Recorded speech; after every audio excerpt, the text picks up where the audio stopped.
Hello, नमस्कार दोस्तों। आज मैरिज सीरीज़ को मैं आगे बढ़ाऊंगा।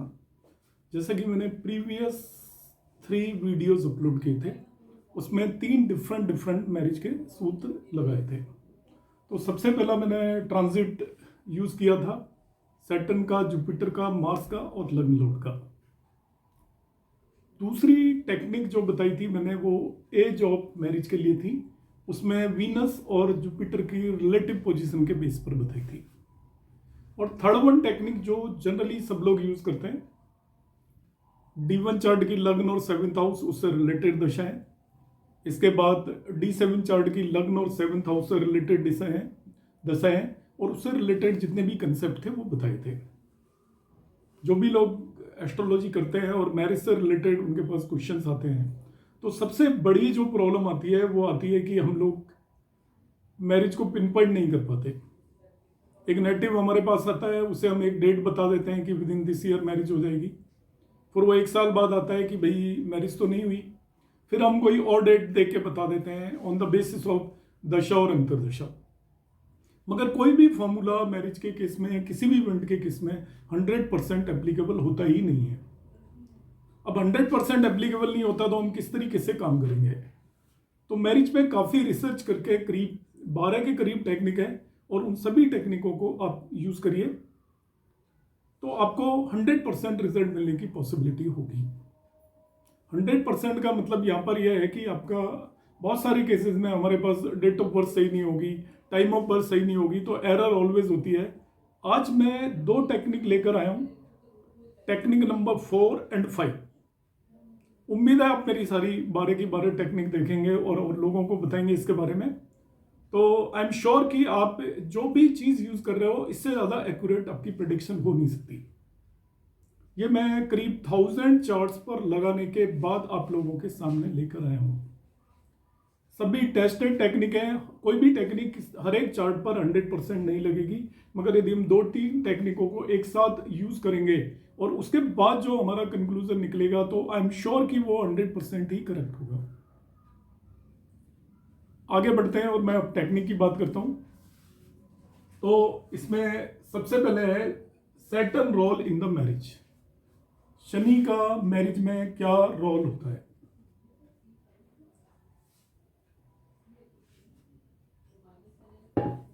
फोर पैरामीटर्स हमें चेक करने हैं। फर्स्ट पैरामीटर है, आपको ट्रांजिट सैटर्न के बेस पर मैं ये बता रहा हूं कि ट्रांजिट सैटर्न ले लीजिए आप चार्ट के अंदर। जब भी नेटिव की मैरिज या मैरिज का टाइम होगा तो ट्रांजिट सैटर्न एस्पेक्ट करेगा उपपद लग्न या उपपद लग्न लॉर्ड को, दोनों में से किसी भी एक को। जिन लोगों को उपपद नहीं मालूम है या उपपद लग्न नहीं मालूम है, उन्हें मैं बता देता हूं। ये 12वें भाव का पद होता है, उसे उपपद बोलते हैं। 12वें भाव का पद किस तरीके से निकालेंगे वो यहाँ पे आप सीख लीजिए। ज्यादातर लोगों को पता होता है ये 12वां भाव है। ये मैंने कुंडली ली हुई है एरीज या मेष राशि की। 12वां भाव है ये। इसमें 12 साइन है, कोई भी साइन हो सकता है इसमें अलग अलग कुंडलियों में। जो मैंने ली हुई है उसमें 12 साइन है। तो इस साइन से इसके लॉर्ड तक आप काउंट करिए। ऑलवेज 12वें भाव के पद को ही उपपद बोलेंगे। तो 12वें भाव से उसके लॉर्ड तक काउंट करिए। 1 2 3 4 5, क्योंकि इसका लॉर्ड जुपिटर है तो हमने किया 5 काउंट हुआ। अब इसके लॉर्ड से उतना ही काउंट करो, मतलब 12वें भाव से जुपिटर तक आपने 5 काउंट किया। अब जुपिटर से फिर 5 काउंट करो, तो दिस इज 1 2 3 4 5। तो हम यहां पर 8 साइन पर आ गए। ये उपपद लग्न हो गई इस नेटिव की। तो उपपद और उपपद लग्न निकालने का क्या तरीका है? उपपद निकालने के लिए 12वें भाव से उसके स्वामी तक काउंट करिए। जो नंबर आया उतना ही उसके स्वामी या लॉर्ड से और आगे काउंट करने पर जिस भी भाव में पहुंचेंगे वो 12वां भाव हो गया, वो उसकी उपपद लग्न होगी। तो यहाँ पे उसकी उपपद लग्न हो गई 8, स्कॉर्पियो या वृश्चिक, और इसका लॉर्ड हो गया मार्स। और हम यहाँ पर एक्चुअली केतु को भी इसका लॉर्ड मान के चलेंगे। 8 साइन के 2 लॉर्ड हम मान के चलेंगे। एरीज साइन का केवल एक ही लॉर्ड लेंगे मेष का, मगर 8 साइन के हम 2 लॉर्ड लेंगे। तो मार्स और केतु इसके लॉर्ड हो गए। अब मेरा पहला कॉम्बिनेशन क्या है, ट्रांजिट सैटर्न एस्पेक्ट उपपद लग्न और उपपद लग्न लॉर्ड। दूसरा कॉम्बिनेशन ट्रांजिट सैटर्न ट्रांजिटिंग इन उपपद लग्न, या तो उसी में ट्रांजिट कर रहा हो या उससे ट्राइन में ट्रांजिट कर रहा हो। उपपद लग्न भी ले सकता हो, उपपद लग्न लॉर्ड और इट्स ट्रांजिट ट्राइन। ट्राइन का मतलब 5th और 9th। यदि उपपद लग्न में वो है तो ये पहली कंडीशन सेटिस्फाई हो गई। दूसरी कंडीशन वो उपपद लग्न या उपपद लग्न लॉर्ड से ट्राइन में, ट्राइन मींस 5th और 9th हाउस में ट्रांजिट करना चाहिए। Third condition transit Saturn aspect natal Jupiter Mars और बोथ, मतलब उस नेटिव के चार्ट में जो उसका जुपिटर और मार्स जहां पे भी रखे हुए हैं उनको किसी एक को देख ले या दोनों को देख ले। मतलब वो जुपिटर को एस्पेक्ट कर रहा है या मार्स को एस्पेक्ट कर रहा है या दोनों को एस्पेक्ट कर रहा है। That is the combination number 3। और कॉम्बिनेशन नंबर 4 है transit Saturn aspect natal Saturn. ये 4 कंडीशन जब फुलफिल हो जाएंगी तब आप समझ जाइए उस नेटिव की मैरिज का टाइम आ चुका है। मैरिज का टाइम लाइफ में एक से ज्यादा बार आता है, तो आपके पास जब क्वेरी होगी और ये कंडीशन सेटिस्फाइड है तो अब आप उसको इजीली कह सकते हो कि भाई आपकी मैरिज इस वक्त पे होगी। अब मैं यहां पर इस पर्टिकुलर चार्ट में ये कॉम्बिनेशन लगता है या नहीं लगता वो मैं देख के बता रहा हूं। इस चार्ट में मैरिज हुई थी, ये 21 सितंबर 1943 की नेटिव की कुंडली है और डेट ऑफ मैरिज वगैरह में इसकी आइडेंटिटी वगैरह कोई डिस्क्लोज कर नहीं रहा हूं। मैं इस चार्ट में जब इस नेटिव की मैरिज हुई बता देता हूं। उस टाइम सैटर्न ट्रांजिट कर रहा था टॉरस साइन में, वृषभ राशि में, और जुपिटर ट्रांजिट कर रहा था सजिटेरियस या धनु राशि में। तो केवल सैटर्न और जुपिटर का मैं कॉम्बिनेशन आज बताने वाला हूं। ओनली सैटर्न के जो कॉम्बिनेशन हैं वो देखिए इसमें लगते हैं नहीं मैरिज वाले दिन। मैरिज जिस दिन थी सैटर्न टॉरस में ट्रांजिट कर रहा था। अब 1 by 1 मैं चारों कॉम्बिनेशन की बात करता हूँ।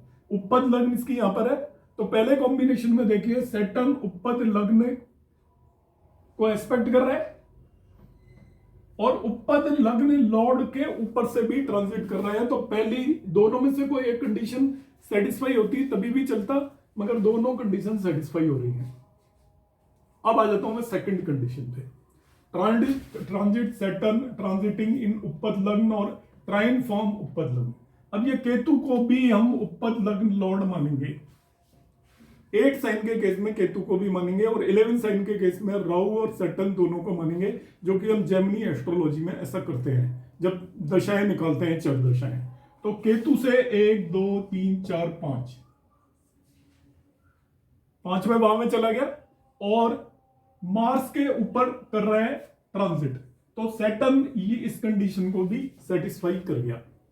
अब आ जाते हैं हम थर्ड कंडीशन में, transit Saturn aspect Jupiter Mars और बोथ। तो देखिए मार्स के ऊपर से तो ट्रांजिट कर ही रहा है, तो मार्स वाली कंडीशन सेटिस्फाई हो गई और ये जुपिटर को भी एस्पेक्ट कर रहा है 1 2 3, तीसरी दृष्टि से जुपिटर को भी एस्पेक्ट कर रहा है। तो ट्रांजिट सैटर्न यहाँ पे जुपिटर और मार्स दोनों को ही एस्पेक्ट कर रहा है, तो इसी नेटिव की कुंडली में ये दोनों कंडीशन सेटिस्फाई हो गई।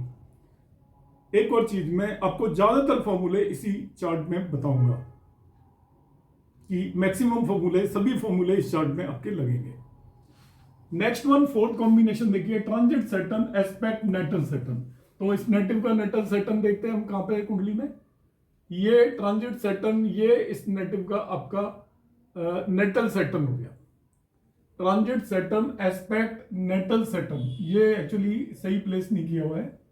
ये नेटल सैटर्न भी इस नेटिव का इसी हाउस में था। नेटल सैटर्न भी इसका 4th हाउस में ही है, तो वो नोट करते टाइम हो गया। तो यहां से ये ट्रांजिट सैटर्न 1 2 3 नेटल सैटर्न को भी एस्पेक्ट कर रहा है, तो ये आपकी ऑल 4 कंडीशंस ये सेटिस्फाई हो जाती है।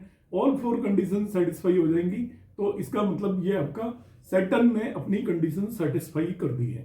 इस नेटिव की मैरिज का टाइम आ चुका है। अब इसी को रिकन्फर्म करने के लिए जैसे आप लोग डबल ट्रांजिट अप्लाई करते हो, अब मैं जुपिटर के फॉर्मूले भी इस पे लगाऊंगा। यदि कुंडली पे जुपिटर और सैटर्न दोनों के फॉर्मूले लग जाते हैं एक साथ, तब आप सर्टेनली कहेंगे कि ये ड्यूरेशन में इस नेटिव की मैरिज होने के काफी ज्यादा चांसेस हैं। जुपिटर के क्या फॉर्मूले हैं उसकी बात कर लेते हैं। सैटर्न की मैंने बात की थी, तो जुपिटर के 2 फॉर्मूले हैं। जुपिटर का फर्स्ट फॉर्मूला है transit Jupiter aspect, transit Jupiter aspect और ट्रांजिट ओवर आरूढ़ा लग्न और आरूढ़ लग्न लॉर्ड। आरूढ़ लग्न को हम पद लग्न भी बोलते हैं, आरूढ़ लग्न और आरूढ़ लग्न लॉर्ड। एक्चुअली ये लग्न का पद होता है आरूढ़ लग्न। तो आरूढ़ लग्न निकालना भी मैं बता देता हूं। यहाँ पे इस नेटिव की लग्न है 1 मेष, तो मेष से मेष के लॉर्ड तक, स्वामी तक चलिए। जैसे मैंने उपपद निकालना बताया था, ऐसे ही इसको हम लग्न पद बोलते हैं। तो मेष से मेष के स्वामी तक चलिए, काउंट करेंगे 1 2। अब उसके लॉर्ड से उतना ही आगे काउंट करिए।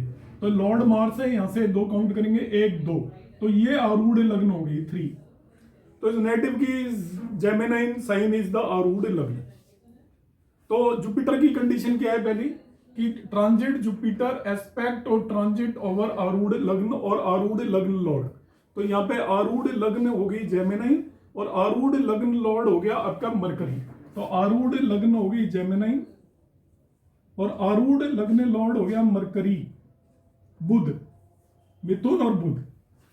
तो ये हमने निकाल लिया। अभी हम देखेंगे जुपिटर इस कंडीशन को सेटिस्फाई कर रहा है नहीं। दूसरी कंडीशन होती है transiting Jupiter aspect oblique transit natal 7th house और 7th लॉर्ड। तो जुपिटर के केस में 2 कंडीशंस हैं। पहली कंडीशन ये है कि वो आरूढ़ लग्न या आरूढ़ लग्न लॉर्ड को एस्पेक्ट करे या उस पे से ट्रांजिट करे।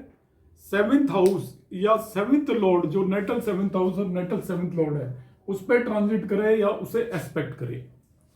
2 कंडीशंस हैं केवल। सैटर्न की मैंने 4 कंडीशंस बताई थी, वो सेटिस्फाई हो जाती है। जुपिटर की 2 कंडीशन सेटिस्फाई हो जाती हैं। तो इस तरीके से हम दोनों यदि सेटिस्फाई हो जाती हैं तो हम कहेंगे कि उसकी मैरिज का टाइम आ गया है। अब जुपिटर उस टाइम ट्रांजिट कर रहा था धनु राशि या सेजिटेरियस में। तो सेजिटेरियस से आप देखिए सीधा ही आरूढ़ लग्न को एस्पेक्ट कर रहा है। 7th दृष्टि से आरूढ़ लग्न को एस्पेक्ट कर रहा है। तो 7th दृष्टि से आरूढ़ लग्न को एस्पेक्ट कर रहा है। तो पहली वाली कंडीशन सेटिस्फाई हो गई है। अब आ जाते हैं दूसरी वाली कंडीशन पर। दूसरी कंडीशन क्या है? Transit Jupiter aspect oblique transit natal 7th house and 7th lord. अब जुपिटर 7th हाउस से तो कर नहीं रहा। 7th हाउस के अंदर लिब्रा या तुला राशि है और तुला राशि का लॉर्ड है वीनस या शुक्र। तो यहां से हम काउंट करेंगे तो 9th दृष्टि से 1 2 3 4 5 6 7 8 9, ये 9th दृष्टि से 9th एस्पेक्ट से 7th लॉर्ड को भी एस्पेक्ट कर रहा है। इसका मतलब जुपिटर ने भी दोनों कंडीशंस को सेटिस्फाई कर दिया। तो किसी भी नेटिव के चार्ट में जब मैरिज से रिलेटेड आपके पास प्रश्न आए तो मैंने पहले 3 टेक्निक्स आपको बताई थी। पहली टेक्निक में हम उसको पिन पॉइंट कर सकते हैं उसकी marriage with in a month. दूसरी टेक्निक मैंने बताई थी वो ईयर ऑफ उसकी मैरिज बता सकते हैं कि किस साल में उस नेटिव की मैरिज होगी। तीसरी टेक्निक में एक जनरल टेक्निक थी जो हम यूज करते हैं एस्ट्रोलॉजी में, सभी लोग यूज करते हैं। लग्न लॉर्ड की दशा हो, 7th हाउस की दशा हो, नवांश चार्ट की लग्न लॉर्ड की और 7th हाउस की दशा हो। अब चौथी और 5वीं टेक्निक मैंने ये बताई है, दोनों को आप इंडिपेंडेंटली भी लगा सकते हो। ये वाली टेक्निक लग जाती है तभी भी मैरिज हो जाएगी, सैटर्न वाली। जुपिटर वाली लग जाती है तो भी मैरिज हो जाएगी। यदि 2 टेक्निक दोनों तरीके से यदि सेटिस्फाई हो जाती हैं कंडीशंस तो चांसेस बहुत ज़्यादा हाई अप हो जाते हैं। तो आप जिन लोगों ने भी मेरे प्रीवियस वीडियोस नहीं देखे हैं तो वो उन्हें देखें और इन दोनों को भी देखें। ये थोड़ा सिंपल वो है। फर्स्ट में ट्रांजिट का थोड़ा कॉम्प्लिकेटेड कॉम्बिनेशन है, मगर आप 1-2 और वॉच करेंगे तो आपको वो समझ में आ जाएगा। उसके मैंने प्रैक्टिकल एग्जाम्पल्स भी दिए हुए हैं, तो आप देखिएगा आपको कैसे मेरे वीडियोस लग रहे हैं। अपने सुझाव मेरे पास भेजते रहिएगा जिससे मैं और नई चीज़ें लेके आऊँ। और देखना मत भूलिएगा, मैं टोटल 12 सूत्रास दूंगा टाइमिंग ऑफ मैरिज के। आप सभी लोगों का बहुत बहुत धन्यवाद।